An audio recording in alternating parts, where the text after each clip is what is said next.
Okay, welcome to week 3 of the Gate of Heaven. And in this chapter where nothing seems to be happening on the outside, it's a very, hopefully a very powerful chapter and a lot of good discussion. And in this chapter, Aphraar is lost in thoughts about what happened when he spoke with his mother. And while he's walking, lost in his thoughts, he stumbled upon a garden. And this garden is very, very significant, but from the outside, that's what it looks like. And somebody, Rael, comes forward to help him figure out what's going on and where to go from there. So that's the summary of the chapter. And do you guys have any thoughts on the overall theme of the chapter itself? Because like I said, it looks like nothing happened. But it's probably like the beginning of the end of Aphraar is happening right there. Selena? Oh, you're mute.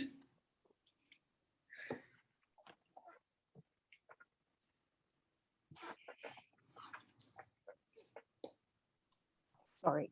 To me, just when he was talking about how he's so not in his head and he just seemed to be in this fugue state almost, like just caught in the, and he used the word romantic. Yes. And I just loved it. I thought, like in love, it's just like, that's what it felt like. He was receiving God's love, and that's what brought him there. Like, I think he got out of his head completely. Okay. And I just felt like, oh, that's just beautiful, because it just sort of happened, just sort of flowed. It just, and then he comes aware and he goes, oh, what happened? Where am I? Something shifted. Like, did he go to a different sphere? What happened? I don't know. But it's just, I thought it was really cool. Exactly. Thank you. Michael. Just a simple idea about what your question. The chapter is like an antechamber to the rest of the book, like the way that hall is to the gate. Yes, that's right. That is a good description, isn't it? Like even the description of the garden is like a narrow little walkway that's in between. Yeah, a little bottleneck. Okay, thank you. Okay, so we can move on to the questions, summaries that I came up with. So the chapter is page 25 to 33, and this one is page 26. Looking back, I say from the clearer vision of the shadowless morning, I can see that when Vaughn came to me with her inquiry, the immediate result to be attained concerned myself far more than I anticipated. She would benefit, but the seed of the ministry I was called upon to perform had to be sown, germinate, take root, grow, and ripen before the harvest could be reaped. In myself, another harvest has been maturing almost unconsciously, while my active interest has been more energetically engaged in other directions. What is the ministry Aphraar referring to? And how has Vaughn's question and Aphraar's experience helped in his ministry?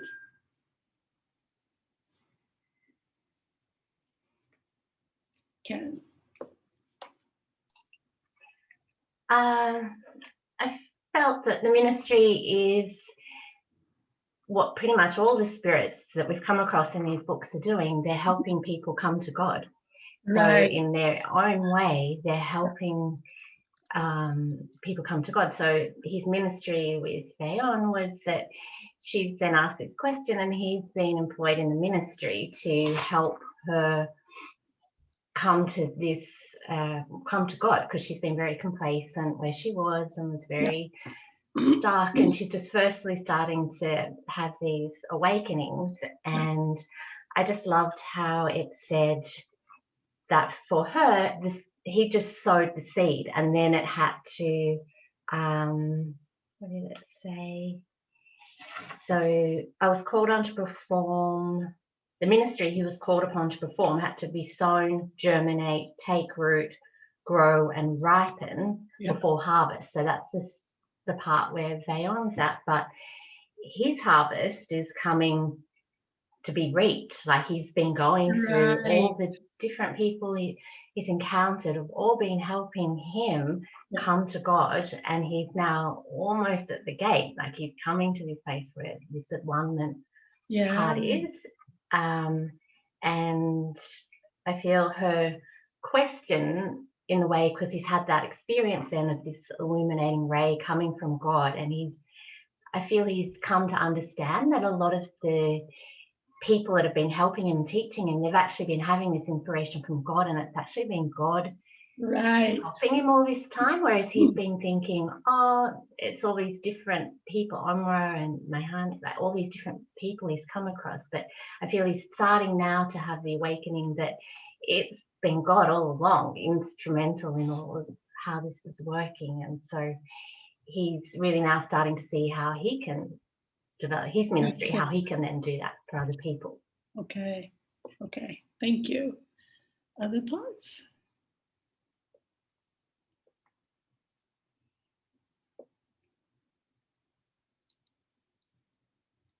Alicia.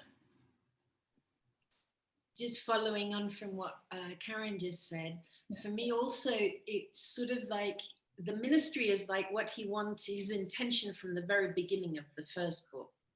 And which was? Sort of carrying through from there. What was his intention? What do you see his intention being? To basically help souls towards God, towards this new path in the spirit world.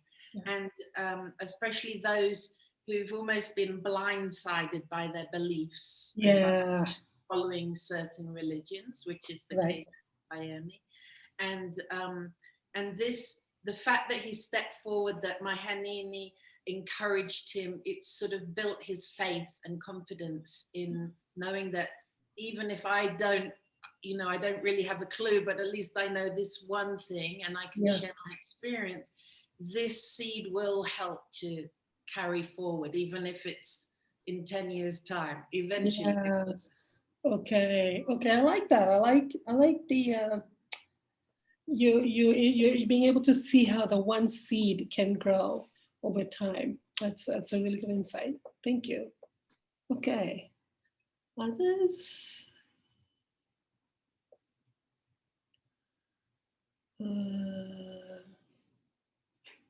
Yeah. Pat? I was just going to comment that I found it was interesting that the success was guaranteed. It just might take time for the benefits to be seen. Right. That was kind of cool that at least the benefits are going to happen at some point in the future, but you have to have patience and just wait for things to happen. Yeah. Okay. And of course, the benefit being At-One-Ment is like, would probably just knock me out of the water going, all I did was that little thing. Like, I didn't know it was going to end up here. Like, how did that? It's already the end? Like, that would be quite overwhelming. Yeah. Okay. Thank you. Okay. So moving on to question 2. Laura, are you able to read the questions? Yeah. Question 2.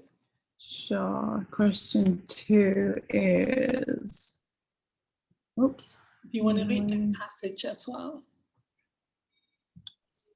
Okay, so it says, fortunately, she had left me and I was free again to pursue my desired meditation, to which the interruption had served no other purpose.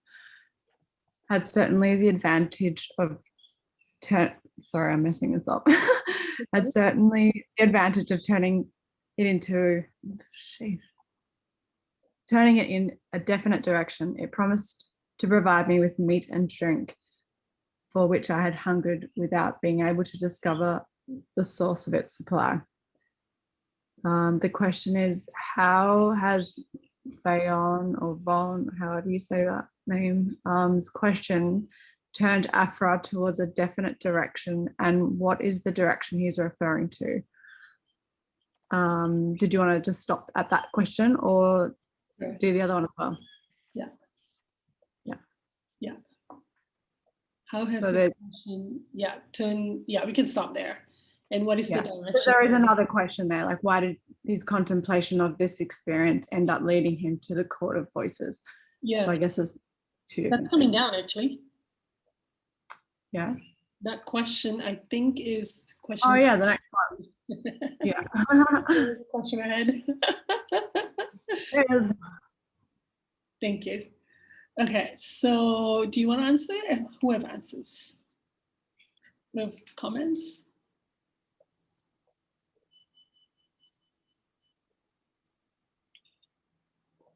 Karen?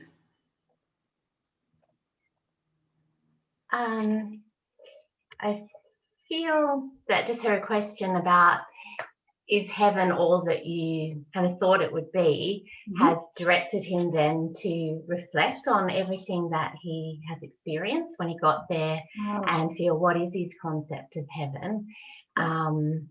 And it, in that process, unwittingly, it's just led him to have that discovery in the vision that it's been God all along that's been drawing him closer, and he's become aware then of this hunger that he has for love, for God and from God, and that's, I feel, the direction now he wants to take is just towards God, and that's, I feel, even why he ends up at the Court of Voices, is because he's just so focused on that now. Okay, because if you look back at all of his other experiences, he has been realizing that God is good, that God is generous, that God is kind, God is merciful. So he's been slowly falling in love with God as and God's true nature and all the effort God has put into it. But it's like you don't realize it until you realize, like, oh, I'm in love with God, and there you are at the door. I'm just guessing that's what happened. Yeah, that's a good summary. Thank you, Karen. And others?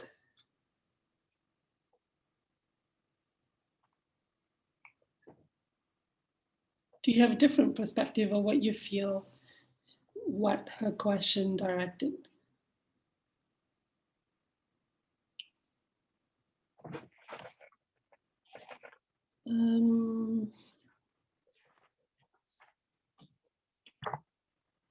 Okay, so the second part, so the second part of the question is, why did his contemplation of this experience end up leading him to the Court of Voices?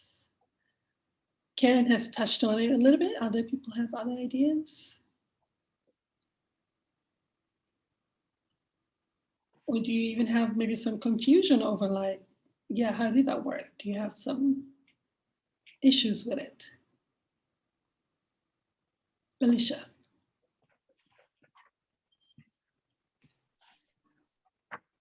It's like it's woken up a new awareness in him and sparked his aspirations inside. Okay. To continue towards God and seek for more, which is basically what Karen said also. Yeah. And I don't know, it's almost like more curiosity to seek answers. I feel he's like, oh wow, but what's next? Yes. Okay. So there was in this question kind of like a blank chapter coming up. Now that this has happened, there was an opportunity for an opening of like what is next? Now what happens? Now that I've discovered this, now what happens? But there's also so much more softness in him that he's just trusting that whatever comes up next, rather than having to think about it. Yes. Hello. Okay. So Nice. there is this. Oh, that's a good point. So in that moment, because he's been changing, his soul has been changing. In that moment, he walked without seeing, and he's reflecting without thinking. So he's now more open to being inspired by God to just act. Yeah. There he is doing that. He's just walking without realizing where he's going, and somehow his faith took him to the right path, which is God calling him forward. That's a good perspective. Thank you.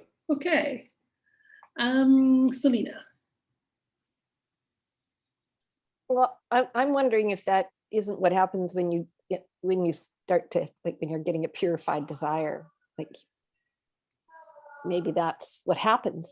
What happened to him? A purified desire. Just as he's going along, it's like a focus. Yeah. So the desire pulled him into the direction because and it's becoming more and more purified until he got to that point, and it's just narrowed the focus. It's almost even feels like a narrowed focus, like you've got coming to this narrow focus. Yeah. Not so many intellectual distractions or anything, like a purified desire. That's right. He's no longer now trying to temporarily, not trying to discover how things work. His desire is temporarily just on, wait a minute, it's been God all along. Yeah, it's like the dominant thing now that's driving him. Yeah. Yeah. And it's a matter of choice, isn't there? Like he chose to reflect. He chose to go into like what just happened here when I was trying to talk to my mother. So that would be a choice being made there. And the choice. Yeah. It's kind of funny though, because that comes up, choice. Like, I don't really remember choosing this. How did I get here? How did this happen? Because he's so used to, I think, really directing everything, because he's so curious and so. But he developed it. You know? Yeah. Yeah. How did this happen? I don't really remember wanting this. Yeah, exactly. Yeah, it's kind of weird. Yeah, for him, I think. This is why we have to look back at the rest of, like, I had to go back to some of the chapters going, so what did happen there? How did this come about? Which again is the visions he's getting. He's starting to get some visions of how his whole life in spirit world has been coming along, where he could see in the big picture how it's all been a perfect path. But there's a choice there. When what happened with Vaughn, I think naturally he's developed his nature in such a way that he went back into reflection, but that was a choice to develop that part of his nature. So, yeah, thank you. Michael. I'm a little puzzled by this because I'm taking him at his word. He doesn't know why he's there. But if I'm going to guess, I mean, it must be important because you're asking the question. I'm really going, how did he end up there? So just like Laura was like, wait, how did he end up there? Now even I'm going, how did he end up there? So. Well, what I'm thinking is, I think his ministry has been this, he wants to tell the story of what he's found. I think he's been focused on that. Yes. And then Vayon asks this larger question, is this all there is? And then he says, well, yes, there is more. And then I think he's probably going, something inside of him is going, oh, maybe there's more. And all of a sudden, without him being aware that he's asked the question, he finds himself in front of more. The biggest more. Beginning of the more. Okay. Okay. And now he's going to, because he wants to know, how did I get here? Yes. So now he's going to find out why he's there. I don't even think he's aware yet. Bayon's question has triggered this. But I like that. I like your insight that she asked, is there more? And he going, there is, isn't there? And then he found, yes, there is more. I like that insight, the connection you just made there. That's a good point. I kept feeling like there's something in what she asked I'm not seeing here, but that's basically what she asked. Is there more? Is there all this is? And therefore the desire got triggered. That's really good. And then he wants to know, is there more? I got to teach somebody about this. I got to at some point teach somebody what happens. And of course, then you're going to be shown what you can teach. Thank you, Michael. Virginia.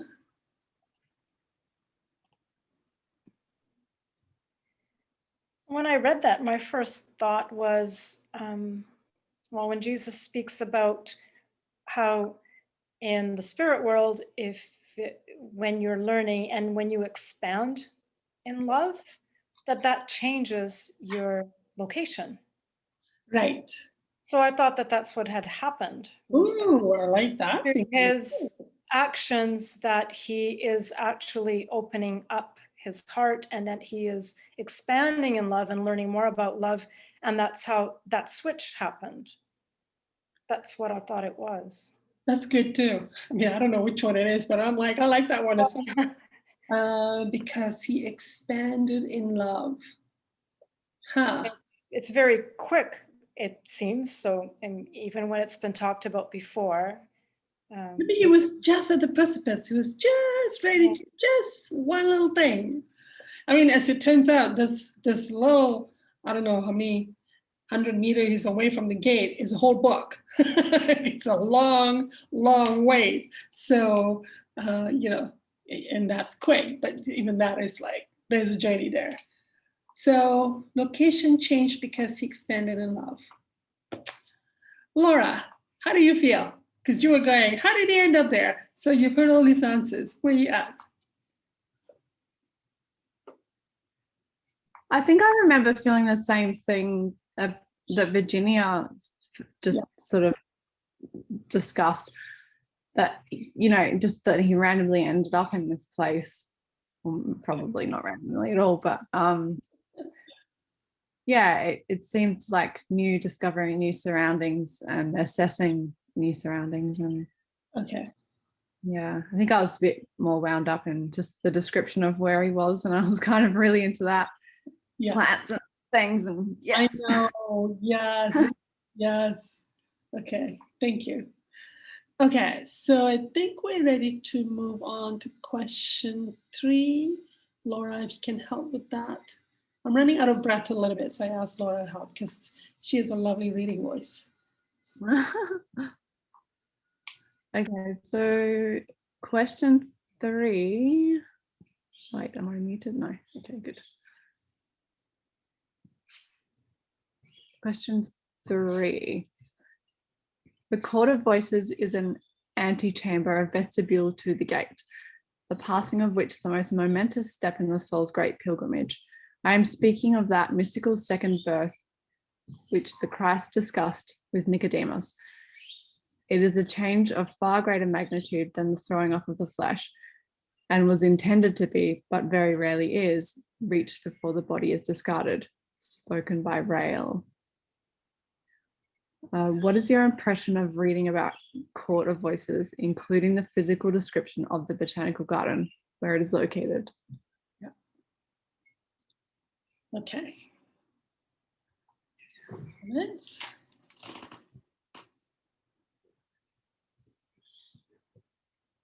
Karen? I was so excited. I just love this. The description of the trees and things like that, I'm convinced we can build living houses on Earth, and this type of thing, I just think proves it. And I just am fascinated by how, things can grow into seats, and from this, it sounds like a whole church type thing. And then I had so many questions though. I was like, well, why is it that shape? And why are the doors a mother of pearl opal type thing? And because I feel everything has a significance up at that point. Like if something I created now, if I built a building and decided, I'd put 6 trees outside, that might not have much significance. But even things how it said, I think there was like 12 trees or something. I'm like, well, what does that mean? So I don't know. I had all these questions come up as well, but I just thought it sounded so beautiful, and I was just really excited by it. Okay. So the physical location have really grasped your attention, right? Like, what is this place? Okay. Yeah, I was like, this sounds beautiful. Yeah. Pat? What I thought was quite interesting was, I'm assuming Aphraar's in the 6th sphere, ready to transition to the 7th. So the 6th sphere is 7 to 8. 7 to 8, right? 8 is At-One-Ment?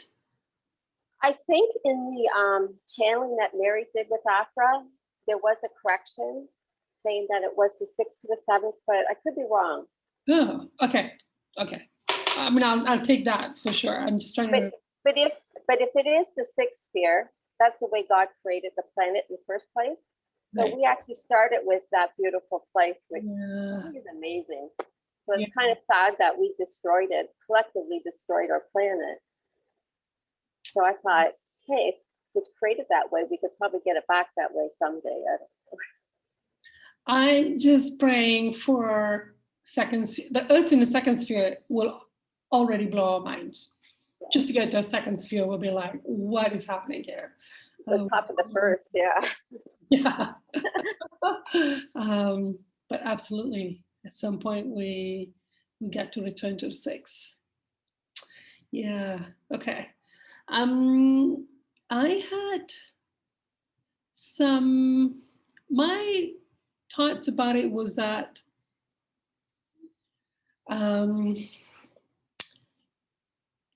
what I noticed was, and from reading the other chapters, is that a lot of the celestial spirits like to hang out there. And it makes me go, but you have nicer places to hang out at. Why do you like hanging out here? Like even Aphraar is saying, this was the most beautiful garden, that he's experienced. And it's like, but you're already going past where you can see way better things. What is it about that place that is so attractive to even celestial spirits? There's something about that place that even they are drawn to hang out there. So it kind of made me wonder, what is it about the design or the purpose of that place? And that there's something about that place that I'm feeling like, is that place designed to make you become more contemplative? Like, is it more quiet, more meditative? It makes you go in, makes you feel more connected. Like, what is it about this place that has a very specific purpose that even celestial spirits loves to come back and hang out there? I'm just assuming that's how they feel. I wouldn't know. Laura?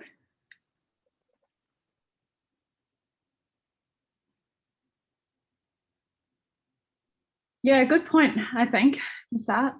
It's just the description of it was so amazing, and with the little trickles of water everywhere and the equidistantly placed trees, but they're not knobby and weird. They're like nice and straight, and like they had, just, yeah, I just want to live there.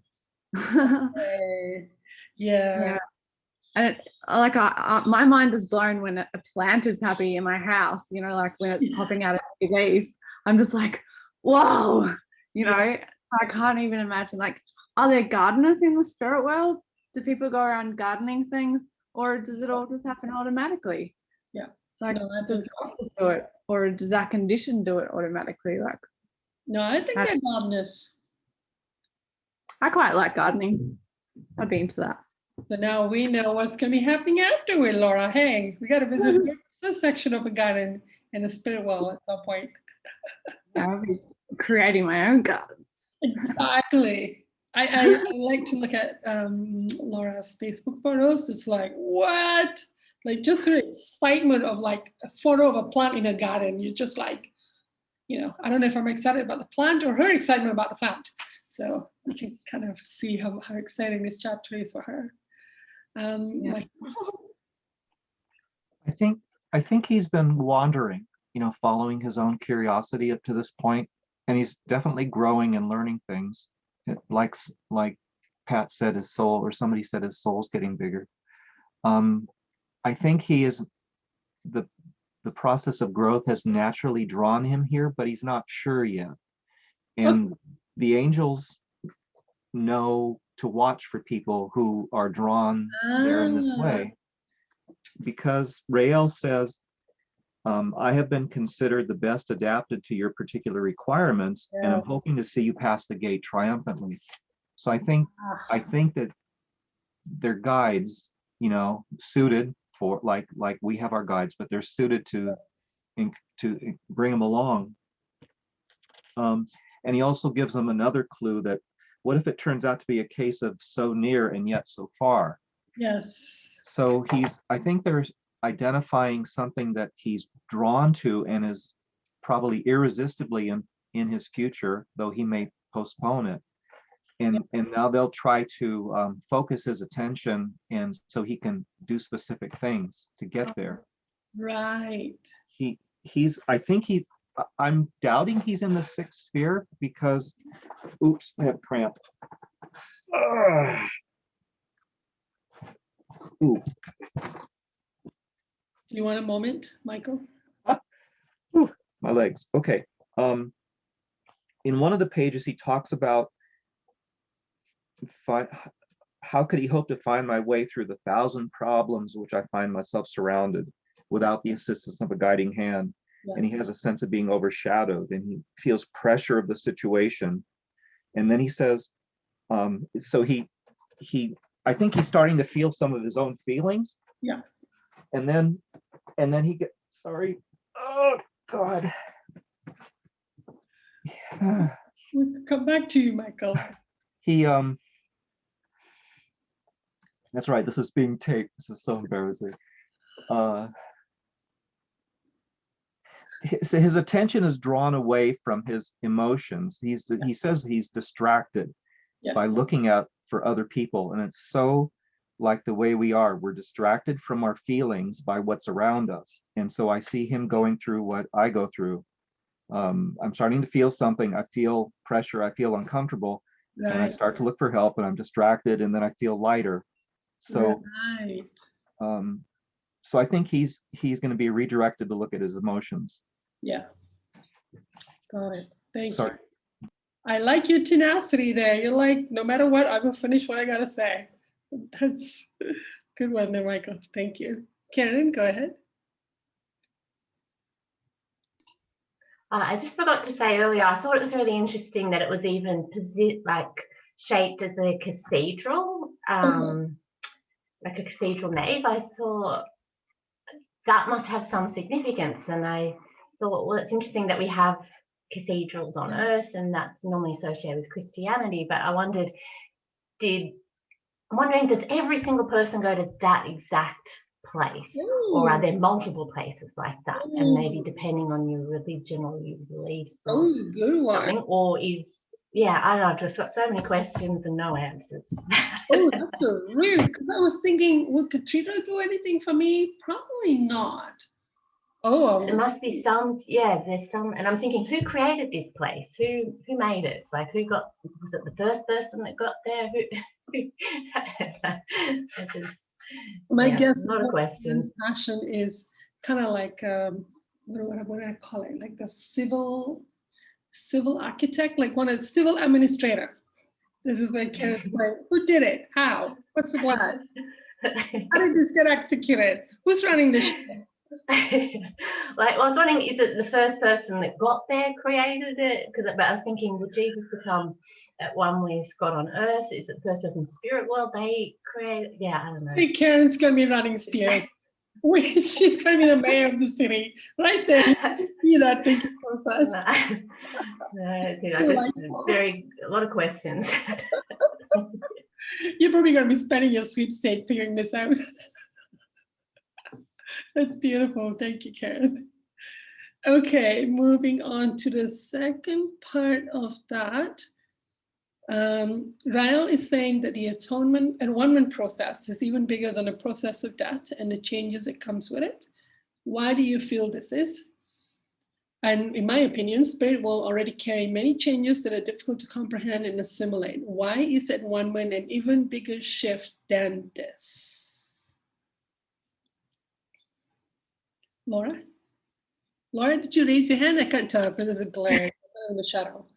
Yeah, sorry, I was trying to find the button, but I was too slow. Yeah, so from what I remember, to become at one with God and to pass the bridge, you have to drop all preconceived sort of ideas of all your earthly kind of life. Which seems like it might be a bit of a process. Yeah. Okay. That's the first thing that comes to mind. Okay. Thank you. Alicia. Yeah, and I seem just, as Laura said, I seem to remember from the interview with Aphraar by Jesus and Mary that definitely it was 6 to 7. I remember that too. Okay. And in this part is to do with not only letting go of earth, but also of letting go of your preconceived ideas about God in particular. Oh, okay.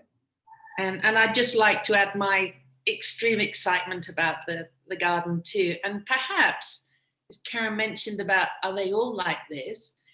I thought, well, isn't in the beginning of Through the Mists, one of his lovely places that he loved going to was a cathedral, Westminster Abbey. And so perhaps that was his perception of something that may look different to someone else. Yeah. Good point. Thank you. Okay. But then maybe we get inspired to do cathedral-like shapes because of our sleep state experiences. So we have seen it. Because if I remember reading somewhere that the reason why it's designed like that is because then it draws your eyes to heaven. It makes you look up to heaven. It's about pulling your sight upward. Yeah, and it does look like that when you're in like redwood trees or something. It Yeah. does look like that. Look up. Yeah. Yeah. Well, thank you. Karen?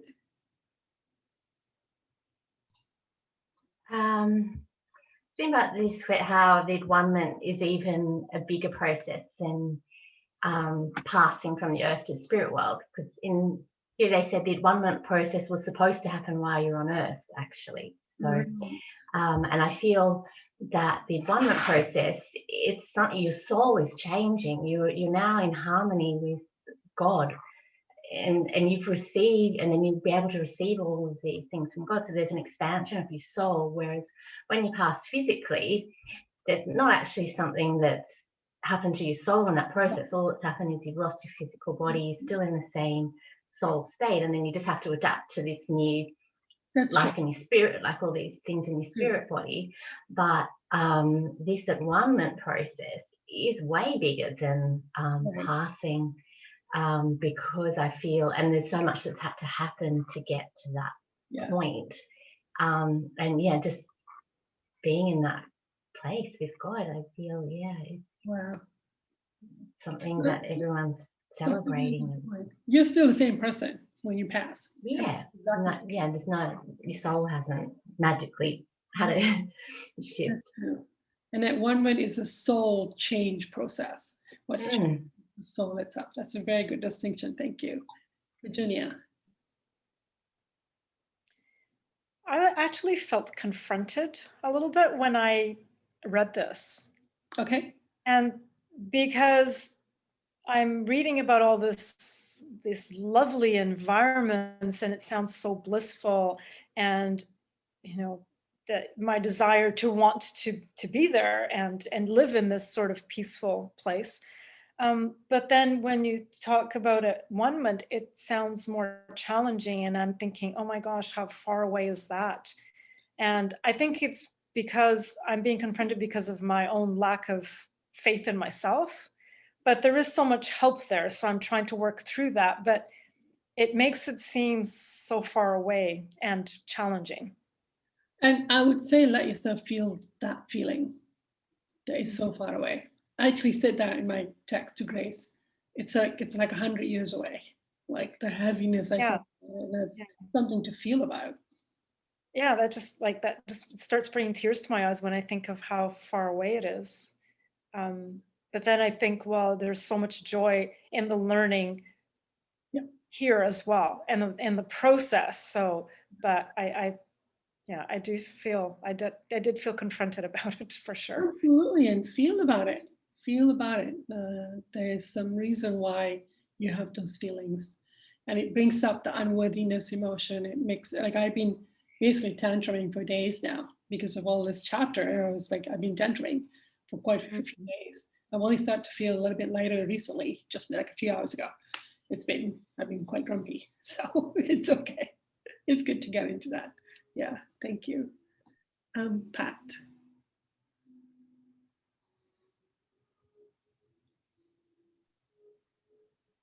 The comment I wanted to make about the atonement being more important than just passing, in the Paget messages, it talks about who and what God is.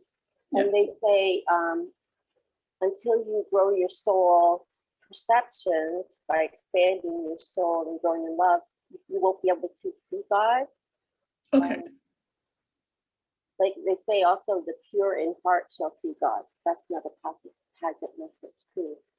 I think you have to develop your soul perceptions, because you can only see God through your soul perception. Yeah. Okay. So it's the changes in the soul and what's required to do it that makes it a really big deal. Yeah. Okay. Plus all the benefits that go along with it, like immortality and. Oh yeah, I can't even imagine all the gifts that you have. The fact that it starts to wake up. Yeah. Thank you. Okay. All right. So we're ready to move on to the next question. Laura, can you do number 4?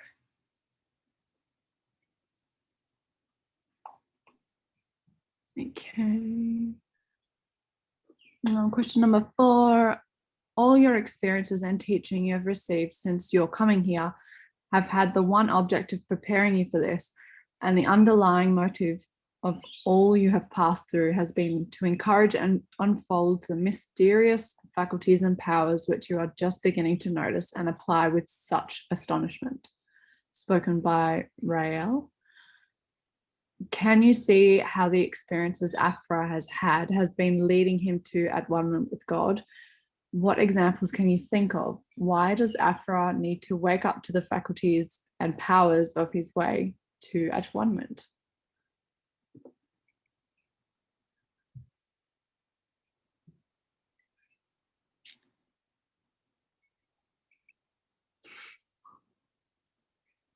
Who wants to go? Michael's already shaking his head. That's a sad, sad shake of a head. Karen. I was really moved reading this, and I don't know, it just made me cry a lot because I started to feel how, reflecting how Aphraar, every single thing he's experienced, everything we've read about up until now in the previous books, has all been for him to become at one with God. Like God's been drawing him, and so I started to feel like even things that I desire to do and that I'm doing, God's trying to draw me to him. And that like every plant that's made, every animal, I started to just really feel the detail of it, and I hadn't felt the detail of it. So I feel for Aphraar, every single experience he's had has had God in it, and God's been, it just blows my mind to think, it just blows my mind even thinking about all the things that's happened to Aphraar, that he's doing it for every single one of us. The intelligence and the love in that, I'm really overwhelmed, and I feel like it's every single thing that we've read in the books. And even when he was like Ladas was doing his ministry, for example, and he was going and visiting souls on earth and in the hells, that was all showing him the love of God and how to help people, or the magnetic chorale, or the harvest of jealousy. Everything was demonstrating to him God's love, and how I just feel there's so much I don't understand about it, and I hadn't really considered God as that personally involved in all of our lives. I just thought, well, he obviously is so intelligent and with everything he's created, but I didn't really understand until this, just how personally involved he is in all of our lives, inspiring different people to answer our questions. That's pretty loving. Okay. And the next part, why does Aphraar need to wake up to the faculties? I feel like, you need these new faculties to be like this faculty where he received the ray of illumination and he could feel God. That's a part of coming to love and know God. You need to, these faculties are within us, but we have to desire them. And even the faculty that Rael said, that they have this faculty where they know what question you want to ask. Yes. And that's also coming from God. So I feel that's why you need to wake up to those, to know even that's who it's from. Yes, that's right. And to be able to receive, because God talks soul to soul directly, personally to you, you need to be sensitive and awakened to your abilities to receive those. Yeah, thank you, Karen. Okay, Selena. Well, I think one of the things that bugs me about this is it's just showing, the book just talks about his experiences, but I know he didn't arrive there sinless, or he'd have been in 6th year when he died. Yeah. Right. So I know that along the way he's had lots of stuff that we all know is painful to release, and I'm sure he did too. So, and we know that, but anybody reading that could go, you just have all these nice experiences with Yes. evolved people, and they just tell you stuff and you instantly absorb it and learn it and know it without having to release any pain or sin or all of the junk that we have that keeps us from knowing it, you know. So sometimes I feel like those things are all missing. You know, I mean, obviously he wasn't going to write, you know. Right, such a book otherwise. So the experiences it wasn't just the experiences that led him to At-One-Ment with God. That's I guess what I'm trying to say. There was lots of stuff happened in between for him to even be able to have the experiences. Well, I think Jesus at one time said in one of the book discussion that Aphraar probably didn't have any addictions by the time he passed. He had no addictions. So Wow. I know. So this has been one of my tantrums. It's like, well, he's humble. He has no addictions. He's open. Well, I'm not one of those, am I? So no, this is one of my little like pet peeve all weekend going, well, I'm not one of those people. It's not gonna be like that for me. I might so there is definitely some grief there. Yeah, I don't know if I'm going to get to At-One-Ment without feeling some pain. It's just doesn't talk about any of that part. No. I mean, he had to have released his grief around his mother and brothers and siblings. Yeah, so that's a good point. But then he's humble, like he has humility. So he just go into his emotions. Yeah. It's not like us. We have to, once we have humility to all our emotions, I mean, we're just gonna go. We're just gonna keep going with it, right? It's our resistance that's our snagging point. And that's where the battle is. So I'm kind of guessing. And yes, I am jealous and happy for him that he doesn't have those things. He developed his aptitude in such a way while he was on Earth that precipitated this kind of development. Yeah. So, but yeah, good one to feel about. Virginia. Reading this one really helps to inspire faith, I feel. Oh, how? Because I think of God always having this grand master plan for every single one of us, for everything. Yeah. And that every little transaction, every little event has meaning, like Karen was saying. And I guess because we're not, or I say myself, not sensitive enough and not in humility enough to really feel all those small transactions and small events and understand them and act on them, and sometimes waiting till they get bigger to actually take notice, right? Yeah. And that's why I felt too with Aphraar, when you're saying, I think it's the resistance. He never, because he is in humility, he didn't put up resistance. He just openly went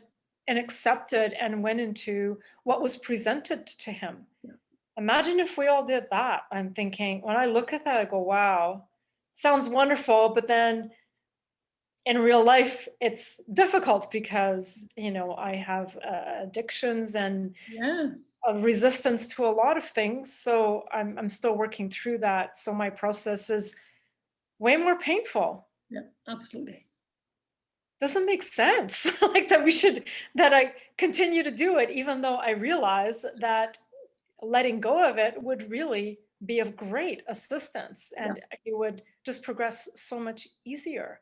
Absolutely. You know, and I'm thinking it doesn't make sense that I continue to do this, even though I'm starting to awaken to that it would really help me to let go and to just be in humility and grow in that way.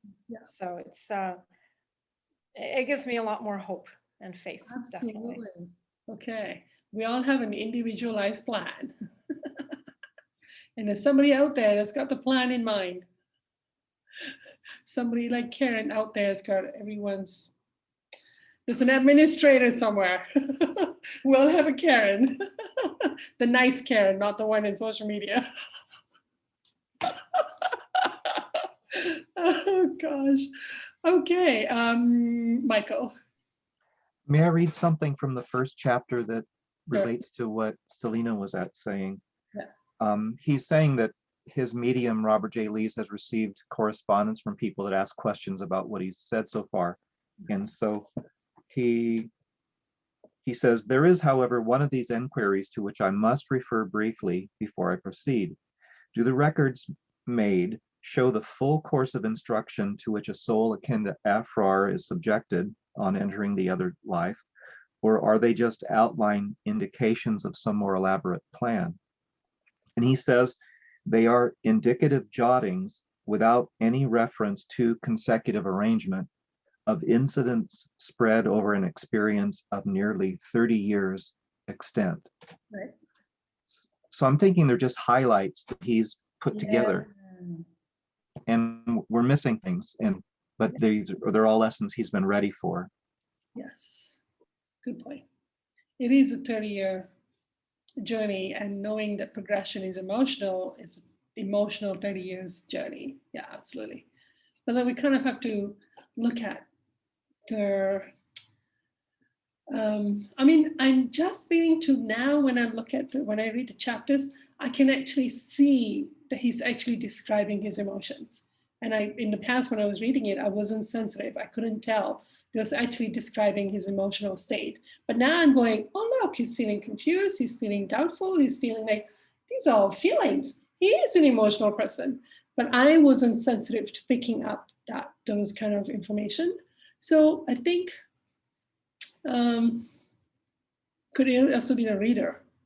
That when I go back and read something, when I go back now and read the first book, I may have a very different experience of what he was describing that I couldn't pick up before. Yeah, thank you. Alicia. Just a brief comment. I feel like he's been so absorbed, and Rael is pointing out to him in an encouraging way that, you know, you've actually progressed more than you realized. And actually there's a sort of there seems to be, to me, little references every now and again. For example, Rael says a child struggling in the birth throes. Yes. So there's little references, like, obviously you've been through stuff. Yes. And you are right now in approaching your second birth, and this is the struggle. Yeah. Next canal. And in a way saying, and by the way, it's a bit too late now. You're on your way. I like how Rael says, it's not that you will, no, how did he put it? But something about that Aphraar, I know you will choose it. Not that you have to, but that I know you're going to want to. You will want it. So I have faith that you're going to keep going. Because, yeah, so it's kind of cool. Which is your free will. Your free will is that you're going to choose it. It's a kind of a nice, I like that nice little Aphraar going, hey, what about free will? It's like, there's that little question and arguments going on there. Okay, so let's move on to question 5, if Laura can read the final one. I have loved thee with an everlasting love. Therefore, with loving kindness, I have drawn thee. Do you feel this is true for your own life? Can you see how God has been drawing you closer to her? What examples can you think of?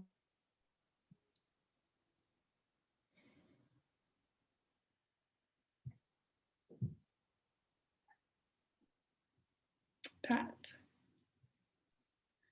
I like how Pat jumped to it. Me first.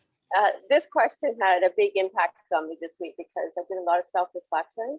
And just looking at it, I'm not crazy about Bible verses, but this one, when I looked at it, I looked back over my life and there have been some examples like a long, long time ago, like 45 years ago. I remember distinctly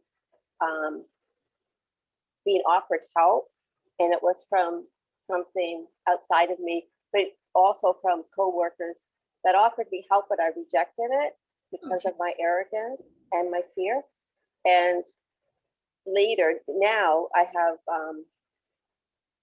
because of different circumstances, I found divine truth, and I realized that God's always been with me, trying to show me, hey, you're making bad choices for a long, long time. So now that I found divine truth and I'm learning what I've done and how much damage I've done to myself and to others and the environment, I think, hey, it's pretty cool that God hasn't rejected me. He's always been there. And I just found that overwhelming to know that he's okay with what I've done, and he wants me to repent and forgive and all that. But it was really cool to know that he hasn't rejected me. He's always there. Thank you. And you may have to process the emotion of, I felt you rejected me, in order to move through some childhood experiences. I went back to a childhood experience this morning of, but you abandoned me. And I was like, this time I'm not mad at you, God, for abandoning me, but I'm sad that you did abandon me, that as a child, that is what I'm feeling, that you abandoned me.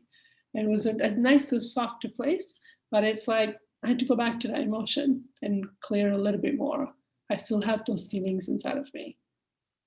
So, I feel more I've rejected God rather than he's rejected me, because I didn't want any part of it. I know that is what we end up realizing. And I intellectually know that, but emotionally I still have to go and process. Yeah, I have a lot of processing to do.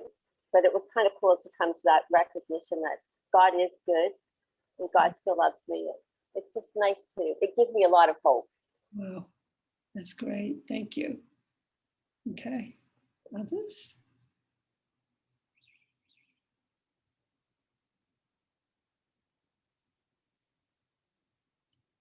Karen.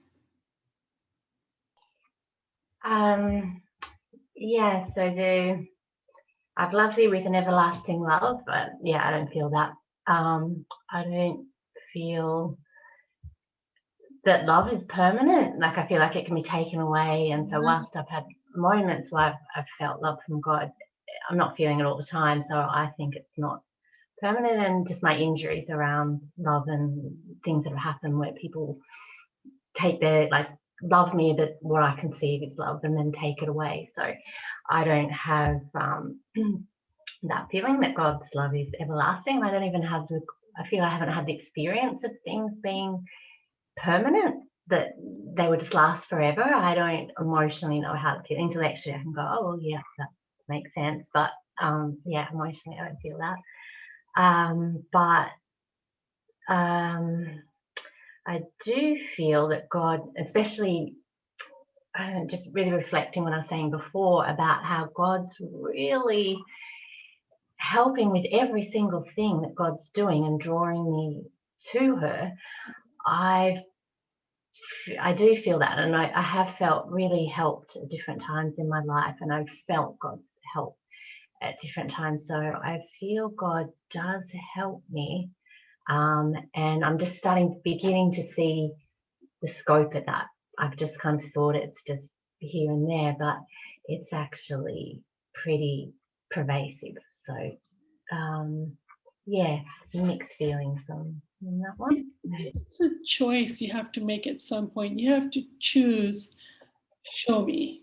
I choose to see how God has been there every step of the way. I'm ready to. That's a good point. Yeah. Because there's a very ask how have you been helping me, and see. Yeah.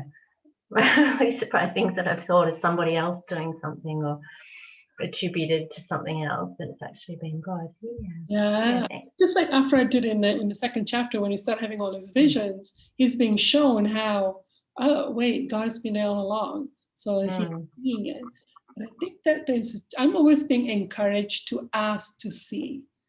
I'm always thinking my guys saying, ask to be shown how God is helping you right now. Ask to be shown how God is helping these people that you're helping, that you feel like, why are they suffering? Ask to be shown. So I must have some injury that I feel like God isn't helping. And then I'll have to ask to be shown so that I can be changed. My perception can be changed. And then I will fall in love with God. Because all these processes are making us fall in love with God, right? Like, oh, God is there, and I like this God, and this that changing my mind about it. even your parent. Thank you. Laura.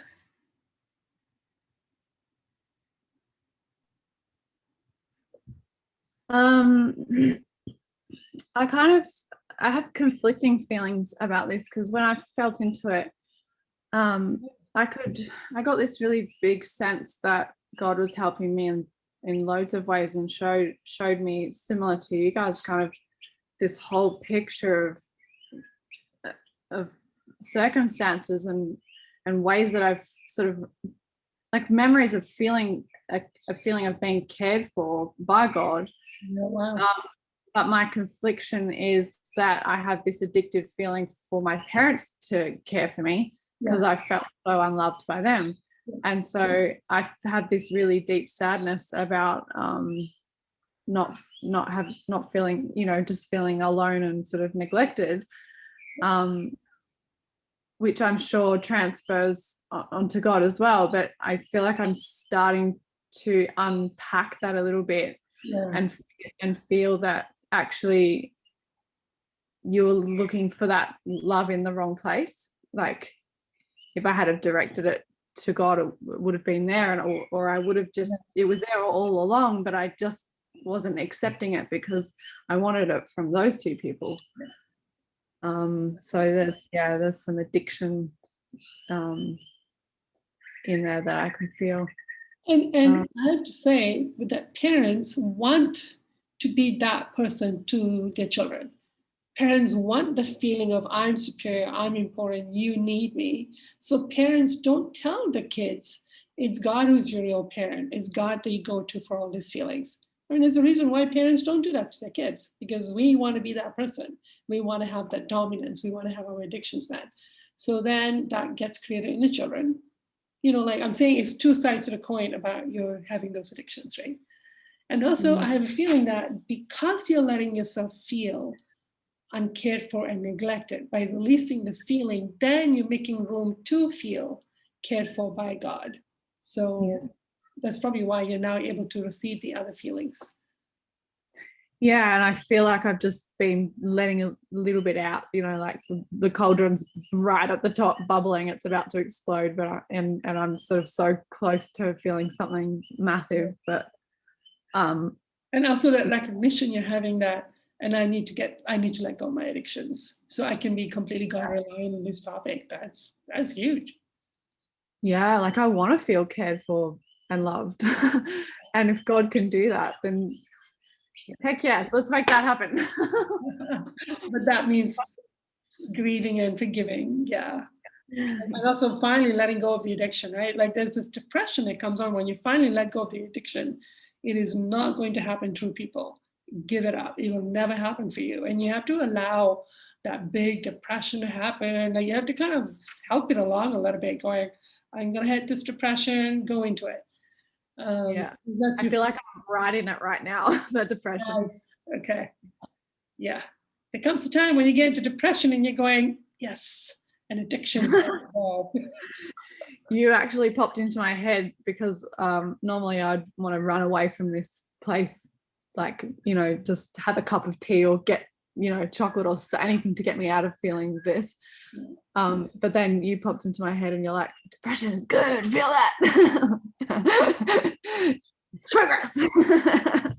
I think you popped into my head this week. I'm myself right now. I'm doing this is uncomfortable. I'm out of here. Like I'm actually burning with shame right now, going, oh God, yeah, I'm not doing it myself. But thank you. Oh, it's awesome. Thank you. Selena?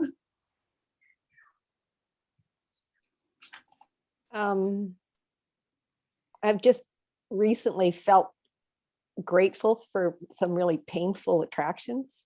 Oh, wow. And that's kind of blown my lights out a little bit. Okay. And I do a lot of journaling, and I'm actually writing, as I'm writing down, I go, I'm actually grateful for this, because ordinary life would have probably never allowed me to feel that particular addiction. I would have never. So with that gratefulness comes that God actually does love me and cares about my soul more than anything. Yeah. Okay. God cares for my soul more than anything. Yeah, not like, I know this is painful, but you need this. Like, this is Yeah. important, and to get to a point of gratitude for it is like, it's Yeah. kind of blowing me away. I didn't really think that was possible. When people would say things like that, I'd go, "Ah, yeah, you're lying." I know. I think it's a really nice, less resistant place to get to when we set this Yeah. law of attraction as an assistance. That's a good sign that, you know, you've developed more humility and you're kind of cooperating with it instead of fighting it, spending all that hours and months and years being mad about the law of attraction before finally surrendering to it. Yeah. Yeah, that's a Yeah. good place to be. Yeah. Okay. Yeah. Other comment about how do you feel about God is constantly leading you towards Him or not? Michael? I haven't thought of that. So it's something that you're inviting me to do. I mean, the evidence, there's so much evidence there that if we stop, like I have a lot of resistance. So I would tend not to see this beautiful truth. Yeah. And and it helps me, I'm listening to what the rest of you are saying. And you're seeing evidence of this in your life. And it's a big, it's not a block. It's not as strong as a block I'm feeling right now in me, but just some resistance. Yeah. And and I'm flashing back and forth with that gate. And if I could take that quote from Isaiah, that's what I would call the gate. It's the gate is a big, beautiful truth that invites me to accept it. I'm not ready to accept it, Yeah. but when I can, it's like when I can walk over, it will open up to a great vista. Yeah. This beautiful truth that Isaiah expressed. And you know, I it's probably the gate, you know, the boundary gate from one state to another, but I suppose metaphorically, truth is like beautiful, big, beautiful truths are like a gate like this as well. Absolutely. When the truth enters your soul and you let it affect you, because you have a choice there of letting it continuing rippling into you, that does change you in a certain way. Wow. Yeah. Truth is a gate. That's a good point. I tend to circle gates. You know, I pace around the front of them for a long time before I decide to go over. But life brings you to that gate. And if you say not this time, you're going to come back another time. So yeah, I can see that happening here. Thank you. Absolutely. Yeah, when I put that question down, it's like, this is getting personal. But I'm always being invited by my guides. Choose to see how this is happening for you. So I'm going, I'll just pass the question on. So at least you can all benefit from this question and invitation. But I can feel that if I could let this question change me, a lot of my resistance will go down. And there's a block there, definitely for me as well. It's a reason of, it's like, well, I'm not done being mad, so that's my bratty little 3-year-old comes in there. Or also that I don't want to be that soft.